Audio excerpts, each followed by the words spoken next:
Comenzar preguntándoles algo, y yo sé que la respuesta o la pregunta es un poco común y quizá la respuesta es muy obvia, pero ¿cuántas veces ustedes se han equivocado en la vida? Muchas veces, ¿cierto? Eso esperaba escuchar, no se preocupen, yo también.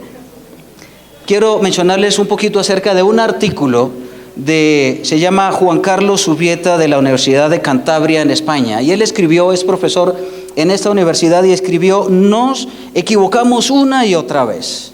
Y hay unos apartes de lo que él escribió que dice lo siguiente: errar es humano, y se dice que nosotros somos los únicos seres vivientes que tropezamos con la misma piedra varias veces. La verdad es que nos damos de bruces o caemos de frente una y otra vez. Y en muchas oportunidades nos cuesta mucho trabajo reconocer que nos equivocamos. A veces es por falta de entendimiento que nos equivocamos, o a veces es por orgullo. Nos equivocamos todos y en todas las facetas de nuestras vidas. En el trabajo, en 1000 decisiones que tomamos día tras día, y también en el juicio a las personas. A veces depositamos nuestra confianza en gente indigna, y a veces por el contrario también somos injustos con personas que merecen toda nuestra consideración y reconocimiento. Por acción o por omisión, una y otra vez nos equivocamos. Así es delimitada nuestra naturaleza. Como dice la experiencia, sigue diciendo el autor, como dice la experiencia, erramos por falta de información o porque nuestros datos no son correctos. Juzgamos mal porque a veces los prejuicios nos afectan, o también los estereotipos nos confunden. Tomamos un camino equivocado porque de forma ingenua a veces seguimos a algunos, o en otras ocasiones también somos manipulados. La frustración, la ira, los deseos pueden nublar nuestra vista, y también a veces somos víctimas de errores en la percepción. Muchas veces nuestros sentidos nos engañan también. En las relaciones interpersonales suele ocurrir que nuestra percepción de otro sea equivocada porque nos dejamos llevar por una primera impresión, o por un detalle que contamina la imagen general que tenemos de nuestro interlocutor.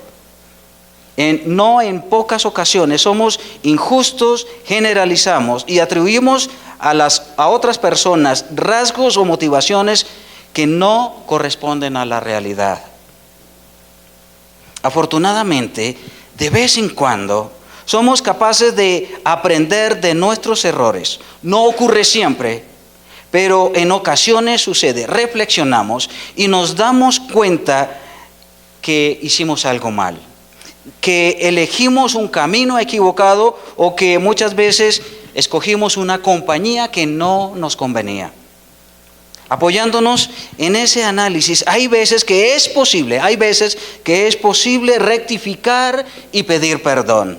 A veces obtenemos una valiosa experiencia para situaciones futuras y nos hacemos más sabios. Allí termina este autor hablando de ese artículo que se llama Nos equivocamos una y otra vez. En momentos cuando las crisis se acercan a nuestras vidas, cuando las crisis que son muy comunes y muy cotidianas tocan la puerta de nuestras vidas, nosotros nos volvemos muy propensos a equivocarnos. Cuando la incertidumbre es parte de la vida y del mundo que nos rodea, hay una propensión muy alta a tomar decisiones equivocadas. Estamos hablando en nuestra serie acerca del libro de Juan. Llegamos a un punto culminante en los capítulos 13, 14, 15, 16 y 17. Todos esos pasajes, todos esos capítulos se desarrollan en un día y una noche, que fue el día y la noche antes de la muerte de Cristo. Y Jesús toma el tiempo suficiente para decirle a sus discípulos: se avecinan crisis para ustedes. Se van a avecinar unas crisis y yo quiero darles a ustedes algunas pautas muy importantes, unas recomendaciones importantes para que cuando venga la crisis ustedes sepan cómo deben y cómo pueden reaccionar. En esos capítulos, desde el 13 al 17, Jesús en primer lugar toma tiempo, se ciñe de una toalla y empieza a lavar los pies a sus discípulos, dándoles un ejemplo claro de servicio. Y dice, si yo, el maestro de ustedes, les he servido, ustedes también deben hacer lo mismo. Posteriormente Jesús les dice, miren, estaban reunidos todos en un ambiente muy agradable, pero de un momento a otro Jesús dice, uno de ustedes me va a traicionar. Y ellos se alborotan, se asustan y dicen, ¿seré yo, maestro? ¿Seré yo? Y todos se preocupan. Y él dice, uno de ustedes, el que mete la mano en el pan allí en la mesa, allí ese me va a traicionar. Todos lo estaban haciendo. Y más adelante entonces Jesús les dice, mire, yo debo abandonarles. Yo voy a irme, ustedes no pueden seguirme, pero más adelante ustedes me van a seguir. Y Pedro dice, yo mi vida daría por ti. Y Jesús le dice, mire, usted me va a negar. Antes que el gallo cante, tú me vas a negar, Pedro.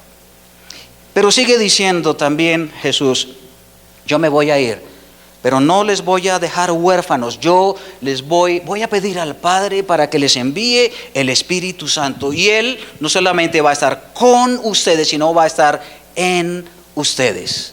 Haciendo énfasis a una nueva forma en que Dios se quería relacionar con nosotros como seres humanos. Pero también Jesús les dice, mire, yo les doy un nuevo mandamiento. Ese nuevo mandamiento es que se amen los unos a los otros, así como yo los he amado. Y en esos pasajes sigue diciendo, mire, yo voy a pedir al Padre y el Espíritu Santo va a venir para que esté con ustedes siempre.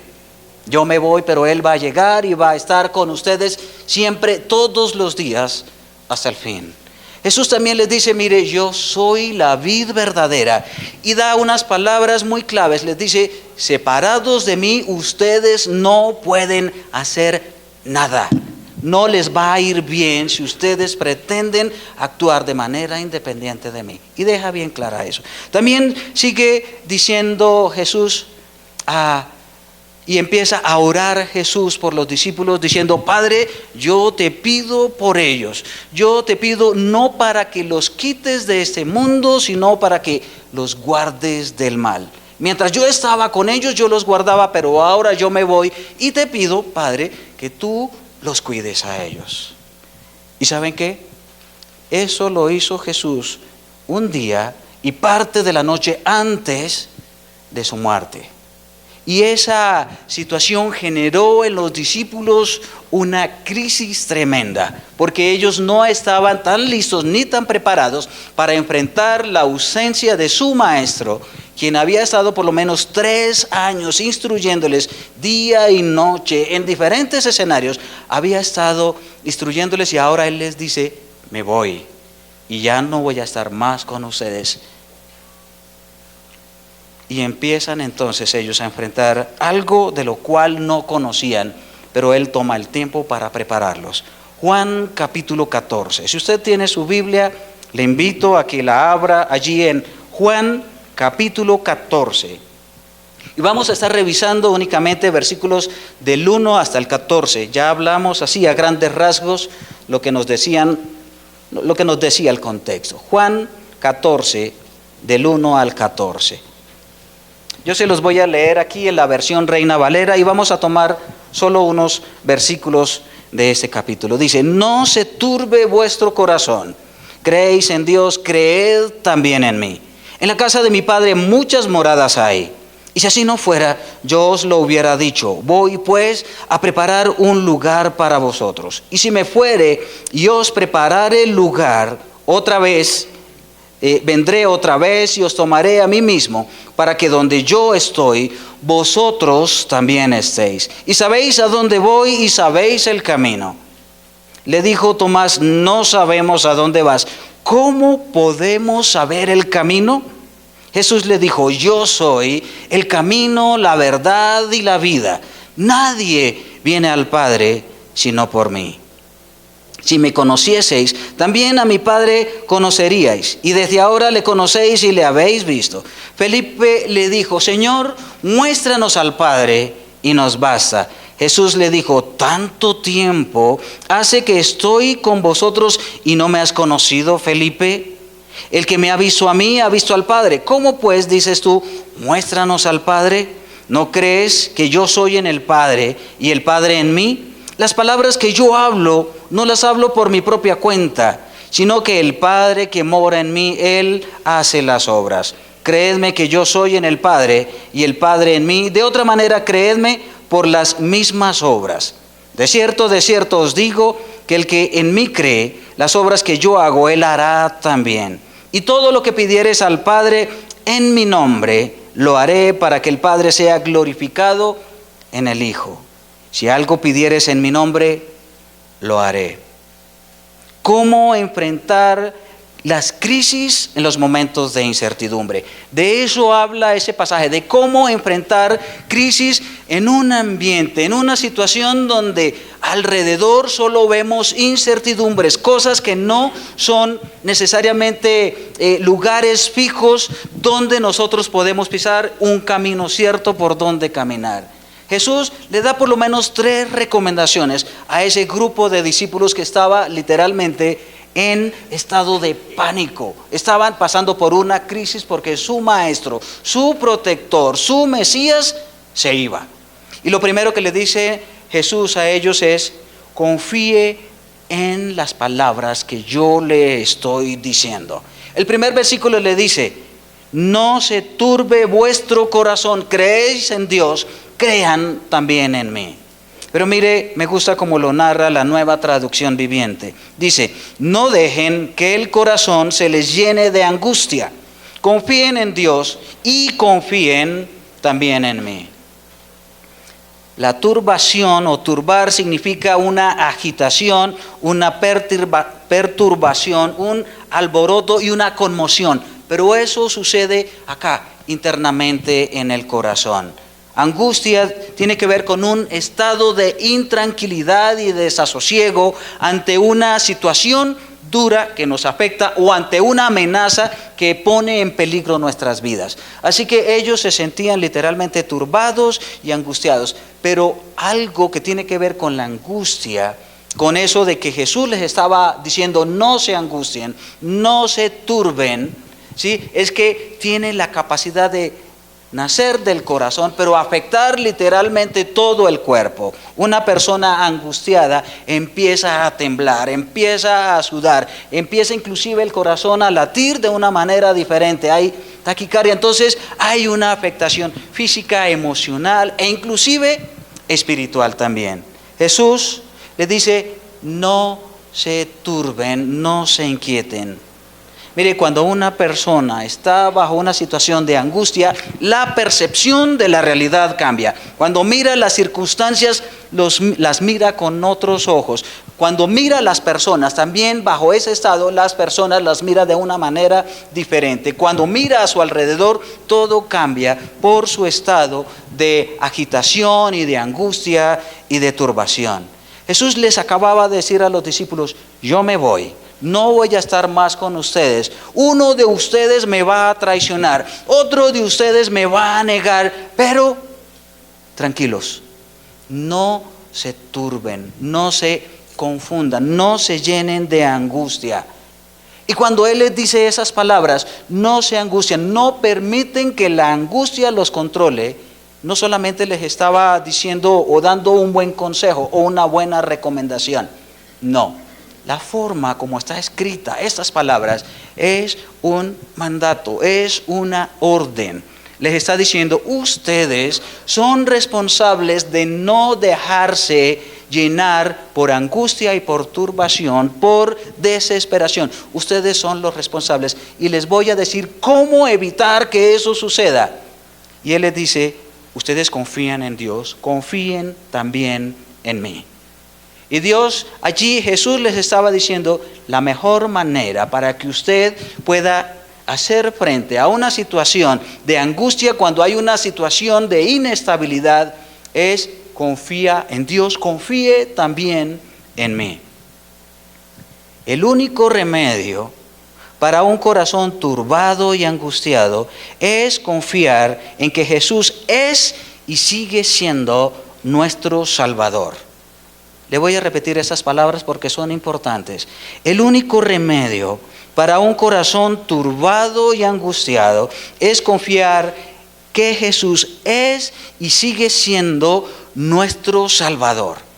Cuando Jesús vino a salvarnos a nosotros, Él no solamente nos salvó cuando depositamos nuestra fe en Él, no solamente nos salvó de las consecuencias de nuestros pecados, no solamente nos salvó de una vida sin propósito, de una vida de angustias y desesperaciones, pero también nos salvó de una cantidad de situaciones que debían o que nos afectaban también profundamente.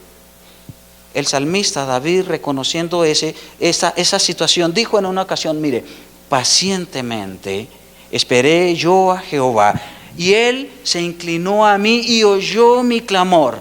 Pero lo que sigue diciendo es importante. Y Él me sacó del lodo cenagoso y del pozo de desesperación. Puso mis pies sobre peña y enderezó mis pasos. Pacientemente esperé y Él atendió mi clamor.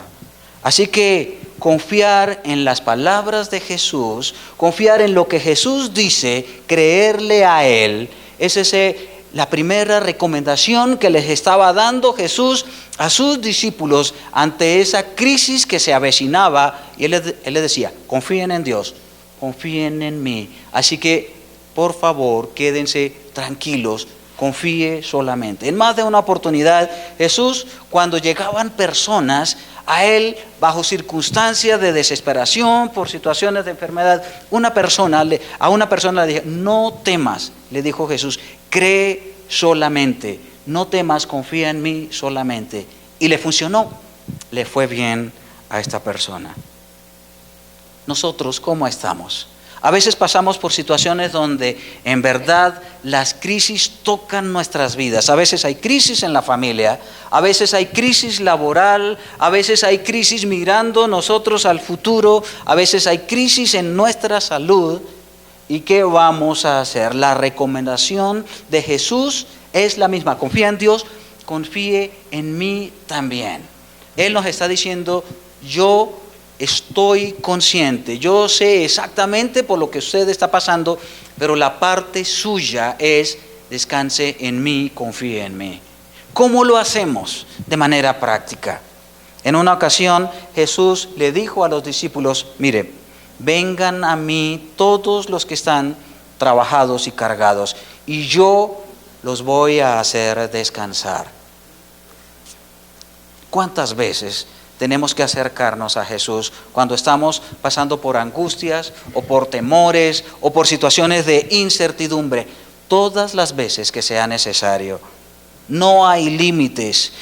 Nosotros debemos confiar en Dios, como dice por allí, aunque la vida duela. A pesar de que nos esté doliendo, a pesar de que no entendamos las cosas, debemos acercarnos y confiar en Jesús también. Primera recomendación, confíe en las palabras de Jesús. Pero Jesús no se quedó allí, siguió diciéndoles algo que todavía les ayudó y les impactó mucho. Dice, ustedes deben tener certeza de su futuro al lado de Dios. Debemos tener la certeza, la seguridad de cuál va a ser nuestro futuro cuando estemos con Dios. Por eso, siguiendo esos versículos, el versículo 2 dice, en el hogar de mi Padre en el hogar de mi Padre hay lugar más que suficiente. Si no fuera así, ¿acaso no les habría dicho que voy a preparar un lugar? Cuando todo esté listo, volveré para llevarlos, para que siempre estén conmigo donde yo estoy. Y ustedes conocen el camino que lleva a donde yo voy. La versión Reina Valera dice, en la casa de mi Padre hay muchas moradas. Si no fuera así, ya yo se los hubiera dicho. Voy a prepararles un lugar para ustedes. Cuando nosotros con plena certeza y convicción sabemos que este mundo acá es temporal, pero tenemos allá una morada, como dijo Jesús, preparada y lista para nosotros, nos ayuda a enfrentar las situaciones difíciles en nuestras vidas, reconociendo que esto acá es temporal, que nuestra vida acá, como lo describe la palabra, es una neblina por poco tiempo que llega y luego se desvanece. Esa es la condición de nosotros. Por eso nosotros podemos estar tranquilos de que cualquier cosa que suceda tenemos un lugar mejor y más excelente que nos está esperando. Cuando Jesús les dice, mire, en la casa de mi Padre hay muchas moradas, Él estaba con la intención de darles a ellos aliento, seguridad y esperanza. Porque a veces uno solamente en tiempos de crisis solo mira las circunstancias alrededor y no se detiene a ver que esta vida acá es solo temporal. Nosotros en el colegio, sobre todo en los primeros grados de la escuela, nos enseñaron que había solamente 3 tiempos en que uno conjuga un verbo: pasado, presente y futuro, ¿verdad? Pero la Biblia nos habla de otro tiempo que nosotros solemos no tener en cuenta. Y ese otro tiempo se llama eternidad. La eternidad es un estado de tiempo que nos espera a nosotros y nosotros solamente llegamos a ver nuestro futuro muy corto, pero después de ese corto futuro que nosotros alcanzamos a contemplar y muchas veces vaga y escasamente, hay un tiempo más allá que se llama la eternidad. Cuando Jesús les dijo a los discípulos que Él iba a venir otra vez, es interesante que ese verbo está en presente. En pocas palabras, quiere decir, otra vez vengo o estoy viniendo. Es lo que está diciendo Jesús, dándoles a ellos a entender de que su regreso para llevarnos a nosotros es tan real que es como si estuviera sucediendo en este momento, pero que todavía no llega. Y esa era la certeza y la tranquilidad que Jesús estaba procurando darle a sus discípulos y por ende también a nosotros también. Tener certeza de nuestro futuro con Dios. Ese es otro de los pasos que nosotros debemos tener en cuenta cuando nos enfrentamos por situaciones de crisis y nos llenan a nosotros de incertidumbre. Pero también hay otro más. Y el otro aspecto es mantenerse firmes en el camino de la fe. Tomás, en medio de toda esa situación, le dijo: Señor, no sabemos a dónde vas. ¿Cómo entonces vamos a saber el camino? Eso le dijo Tomás. Y ese Tomás se parece mucho a nosotros, déjeme decirle. Se parece muchísimo a nosotros. Y allí es donde Jesús le dice: yo soy el camino, la verdad y la vida. Nadie, absolutamente nadie, viene al Padre si no es por mí. Comenzar en la fe y dar los primeros pasos en la fe no es suficiente. Es necesario también mantenerse firme en la fe. Muchas veces esas situaciones de crisis en la vida son inevitables. A veces no podemos evitar que las cosas en la vida se nos compliquen. No podemos evitar que las cosas que nos afectan física y emocionalmente nos impacten. No podemos evitarlas. Y muchas veces hay crisis en nuestras vidas que hasta las necesitamos para que nosotros podamos ir a un paso más allá. Pero cualquiera que sea la situación, crisis necesaria o inevitable, Dios ha dicho: manténgase firme en la fe, manténgase firme en el camino. Muchas veces cuando nosotros estamos pasando por momentos difíciles, a veces el camino no se ve. A veces parece que no hay camino, a veces parece que el camino desaparece, no sabemos qué decisión tomar. A veces lo que vemos allí es como un abismo y si damos un paso nos vamos al fondo, o vemos es un precipicio. Y allí es donde resuenan las palabras de Jesús diciendo: yo soy el camino. Y cuando Él dice yo soy el camino es: yo siempre soy el camino, siempre soy la vía que tú debes escoger. Yo siempre soy la primera y la mejor opción que tú debes tener. Eso es lo que quería decir cuando Jesús dice, yo soy el camino. A veces suele pasar que viendo el camino, nosotros no nos atrevemos a andar por ese camino que nos muestra Dios. Alguien dijo muy acertadamente en una oportunidad, no le pidas a Dios que guíe tus pasos si no estás dispuesto a mover tus pies. A veces Él le dice, mire, este es el camino, vaya por ahí. Y Él le muestra, pero uno dice, yo no me voy por ahí. Eso está muy complicado y no me parece lógico, racional. Pero a veces Dios dice, por ahí es. Aunque parezca difícil, por ahí es. Y a veces uno ve un camino derechito y muy bonito y Él le dice, por ahí no es. Parece derecho y bonito, pero ese camino lo lleva a donde usted no quiere. En medio de esa situación, Jesús diciéndole no solamente a Tomás, yo soy el camino, y diciéndole yo soy la verdad y la vida, entonces Felipe también le dice a Jesús, bueno, está bien, eres el camino, pero muéstranos al Padre y nos basta. Si nos muestras al Padre, con eso estaremos nosotros contentos y vamos a tener toda la certeza y toda la convicción. Y allí es donde Jesús les dice, Felipe, ¿cuánto tiempo estoy contigo y no me conoces? El que me ha visto a mí, ha visto al Padre. A veces yo creo que también nos parecemos a Felipe, ¿verdad? Tanto tiempo con Jesús y no le conocemos. Tanto tiempo caminando al lado de Él y a veces no nos damos cuenta de la intervención y de la participación de Dios en nuestras vidas y en nuestras circunstancias. Y a veces somos como Felipe, dice, tanto tiempo, Felipe, habían llevado por lo menos 3 años con el mejor de los maestros, con enseñanzas teóricas, prácticas, en diferentes contextos, y todavía Felipe no había conocido a Jesús. A veces cuando pasamos por momentos de crisis, tenemos esa tendencia de reaccionar. A veces podemos reaccionar como Pedro. Decimos, para las que sea, Señor, yo voy contigo de aquí en adelante, y ante la primera dificultad, lo negamos.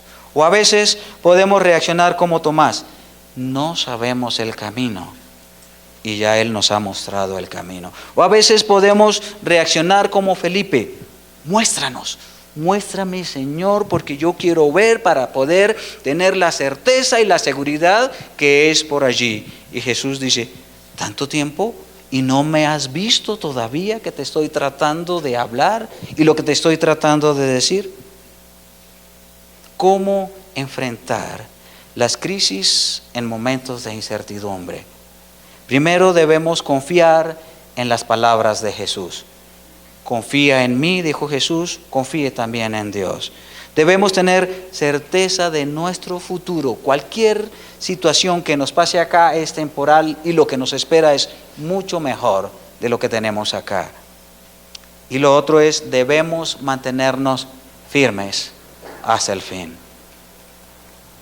Más adelante en Juan 14, 27, quiero que lo lean, que lo escuchen por favor. Jesús les dice lo siguiente para que estén tranquilos los discípulos. Mire, les dice, les dejo un regalo. Esto es en Nueva Traducción Viviente. Les dejo un regalo, la paz en la mente y en el corazón. Y la paz que yo doy es un regalo que el mundo no puede dar. Así que no se angustien ni tengan miedo. Les dejo un regalo, les dijo Jesús. Paz en la mente y en el corazón. Eso no lo pueden encontrar en ninguna parte. Solamente yo se los puedo dar, dijo Jesús. Así que no se asusten, no se dejen llenar de angustia, no tengan miedo. No sé cuáles son sus circunstancias, sus situaciones. Si no las está pasando, con seguridad, es parte normal de la vida que vamos a enfrentar situaciones en las que no vamos a ver el camino, donde no vamos a ver al Señor por ninguna parte y de pronto el siguiente paso que pensamos que vamos a dar es un paso al vacío. Y Jesús le dice, yo soy el camino, confía en mí. Yo tengo preparado para ti algo extraordinario y algo excelente, pero confía en mí y da el paso. ¿Cómo enfrentar las crisis en momentos de incertidumbre? Ellos la enfrentaron, esa crisis de la ausencia de Jesús, y ahora nosotros estamos aprendiendo de la experiencia de esos discípulos que pudieron sortear la ida, la ausencia de su maestro, y que les sirvió a ellos y a nosotros también nos va a servir cuando pasemos por momentos de dificultad y de incertidumbre. Oremos y confiemos en la intervención de Dios en nuestras vidas. Padre, gracias. Gracias porque tú eres Dios extraordinario. Tú eres Dios maravilloso, Señor. Y gracias porque es verdad, hay situaciones que no podemos evitar. Hay situaciones en las cuales nosotros no alcanzamos a ver el camino. Hay ocasiones donde literalmente se nos olvida confiar en ti. Hay momentos en que no te vemos por ningún lado, pero allí tú nos dices, confía en mí, yo soy el camino, tengo preparada para ti una extraordinaria mansión. Gracias, Señor, por prepararnos para la vida y por ayudarnos. Permite, Señor, que cualquiera que sea nuestra situación, en la familia, en el ambiente laboral, en el ambiente espiritual, mirando hacia el futuro, Señor, cualquiera que sea nuestra condición, podamos acudir continuamente a tu palabra. Tú tienes las respuestas. Tú eres la vida, Señor, esa vida abundante y eterna. Tú eres la verdad. Cuando estamos buscando respuestas, tú eres la verdad. En ti podemos encontrar descanso también. Gracias por hablarnos y pedimos, Señor, que tu palabra halle cabida en nuestros corazones. Oramos, Señor, en Cristo Jesús. Amén. Que el Señor les bendiga.